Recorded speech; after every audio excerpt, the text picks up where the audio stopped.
Hey there guys, DMO73 here, bringing you my 6 of 6 parts for my set review for 7 Kings of the Land.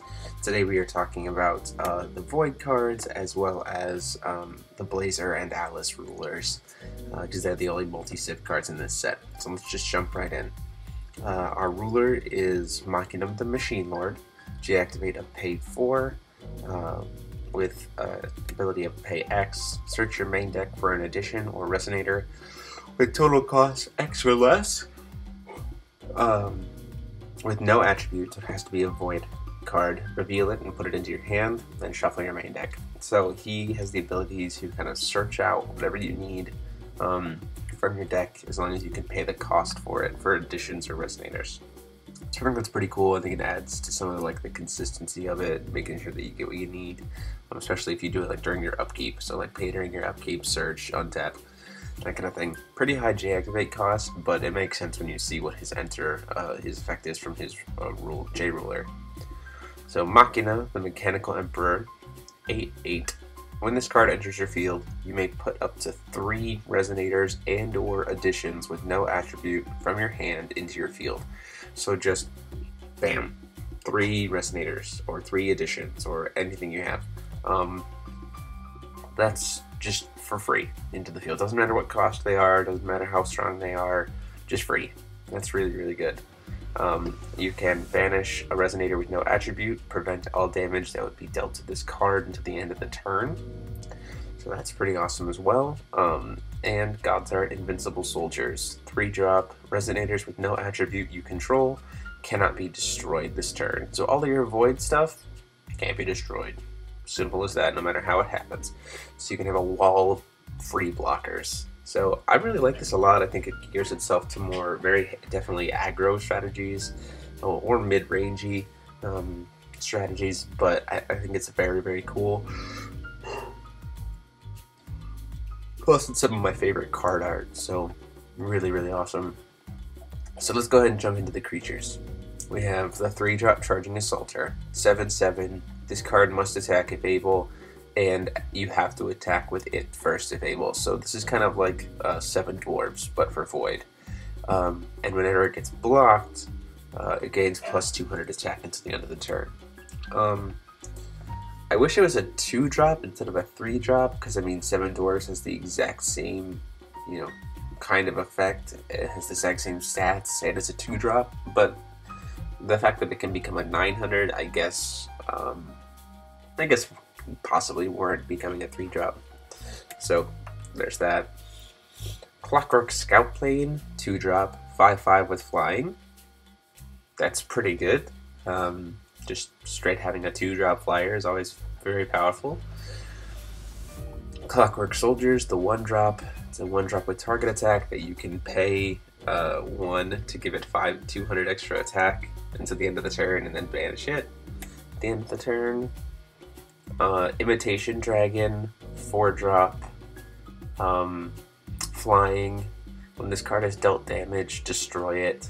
So that's the problem, is if it gets blocked by literally anything, or thundered, or special effect damage, it just gets destroyed.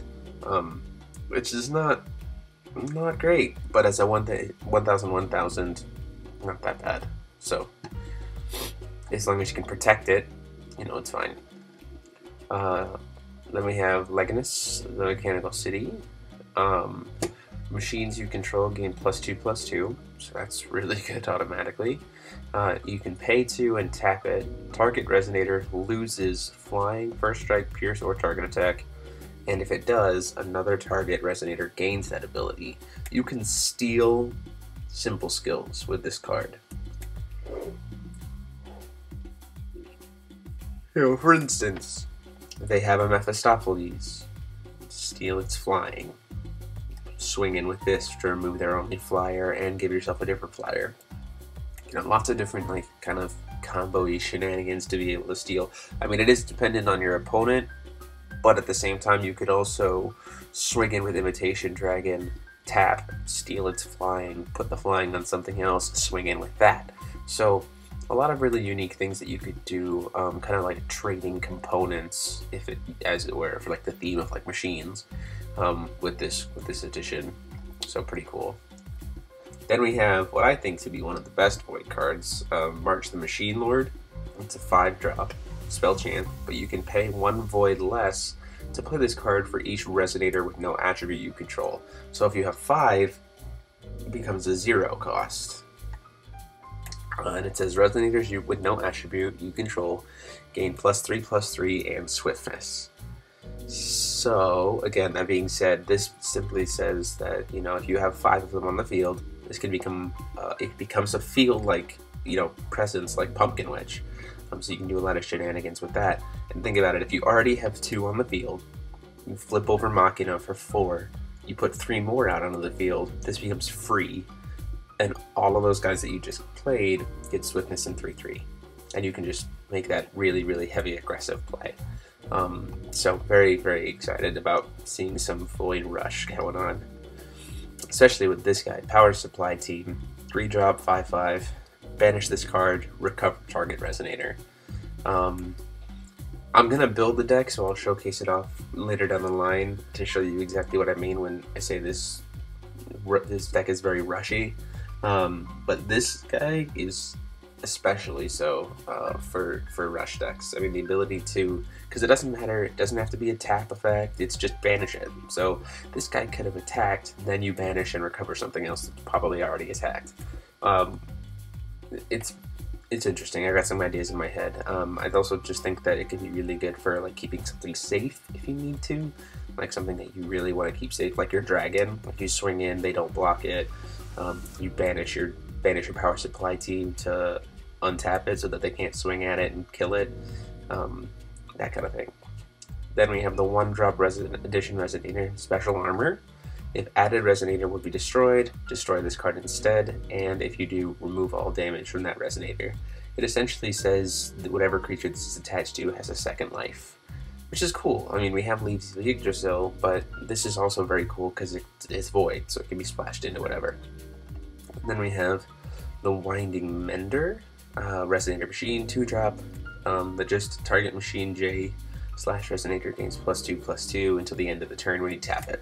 So, just a little kind of quick boost effect, pump up. That can be utilized and utilized during the draw step. So, tap it during the draw, untap it, tap it again to pump something up. So, pretty cool. And then that's all the actual like cards. So now we're gonna talk about. We are gonna have to talk about Deep Blue here in a second. So we're gonna go to Maribel the Steel Doll, which is Machina's regalia. It is a 0-drop, obviously, void. If your J ruler would be dealt damage, prevent 200 of it. That's pretty solid. So like Flames of Outer World now only deals 600 damage, Thunder only deals 300 damage. That can provide a lot of survivability.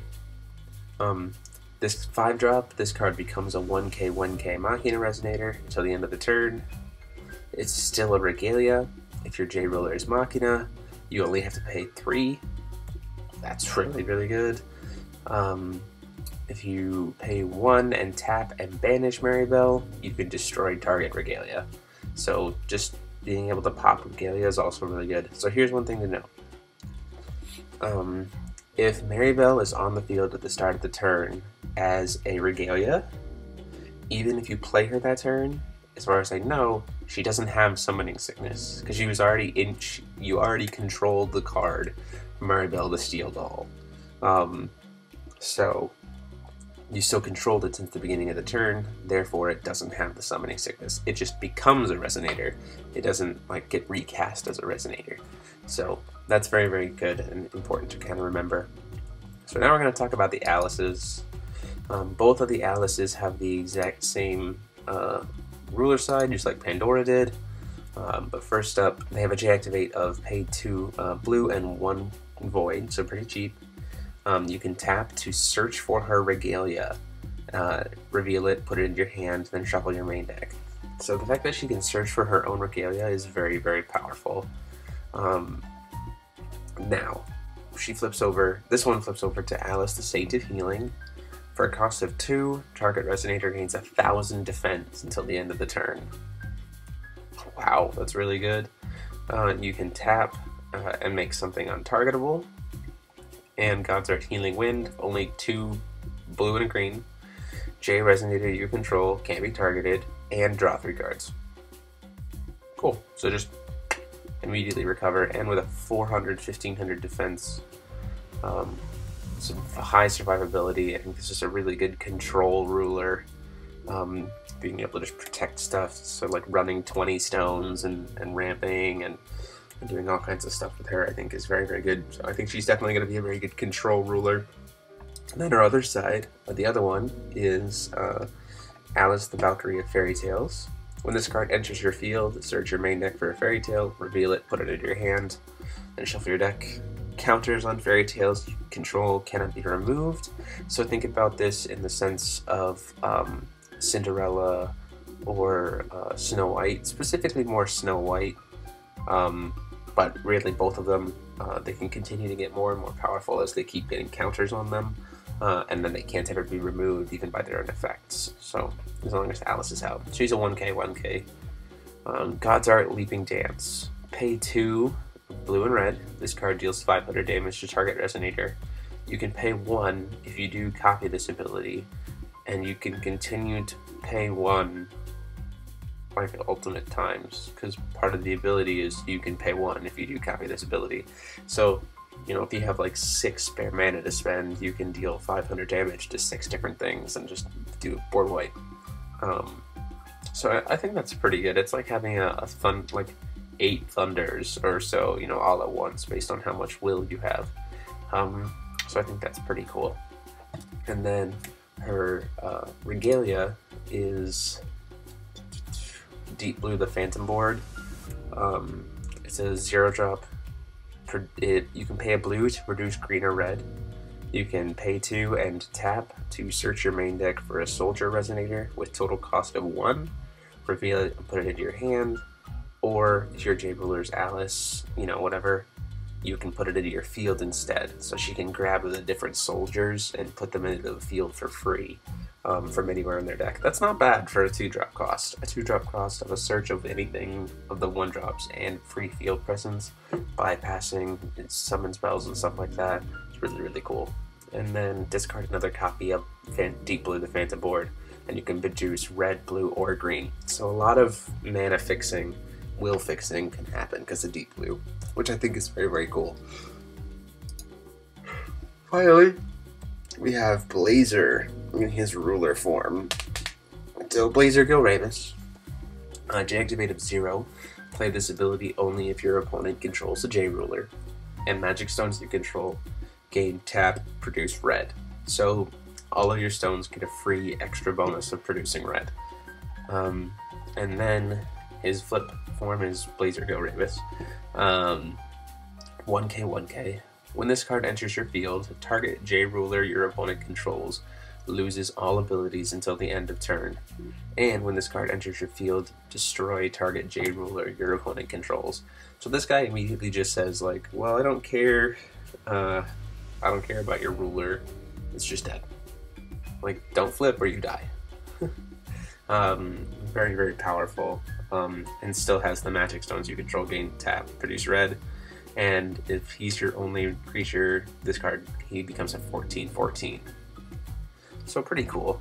The one thing to note here is these are 2 separate effects, so if you are able to give your J Ruler imperishable between the effects, then it'll survive. But the thing is, most people are going to use Death Scythe to make it so that your J Ruler can't gain imperishable, so that Blazer's just going to guarantee that your J Ruler is dead.